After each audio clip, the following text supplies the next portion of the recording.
ناولتش يعني؟ اصل كلت متاخر بالليل يا ابونا وما قدرتش اتناول. خرجت قبل نصف الشهر. اصل كنت بكلم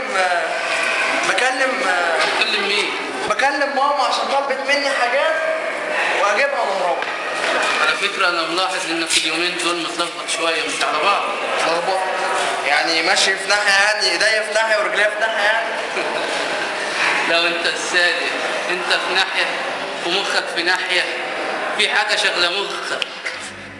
ايه اللي شاغل مخي يا ابونا؟ هيكون ايه شاغل مخي غيرها يعني؟ غير مين يا سامي؟ كلية يا ابونا، ما انت عارف. كلية؟ طول ما أنت بتفكر في الكلية وناسي ربنا هتفضل متشتت ومتلخبط ومش على بعض. اعمل ايه يا ابونا؟ ما انا بحبها. يا ابني حبها ده شيء جميل، إن تحب كليتك، بس مش على حساب ربنا. يا ابونا ده ما بفكرش غير فيها، دي مستقبلي.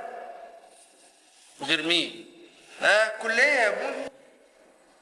يا ابني مفيش مانع انك تفكر في ربنا برضه. يا ابني انا جيت اسلم عليك امبارح، سبتني ومشيت وجريت وراها. جريت وراها؟ ورا مين يا ابونا؟ ورا العربية اللي بتوصلك الكلية. معلش يا ابونا، سامحني صليت بس. استاذن انا بقى يا ابونا عشان الحق ميعاد الكلية. ربنا يحفظك ويكون معاك يا حبيبي. مع السلامة. ربنا يحفظك يا ابني، ربنا يحفظك. أرجوك يا رب واطلب إليك من أجل هدايتك وبركتك. ابعدوا عنك يا رب وعن طريقك. يا رب ما تعملهمش حسب أفعالهم وخطاياهم، عاملهم برحمتك ورأفتك ومحبتك.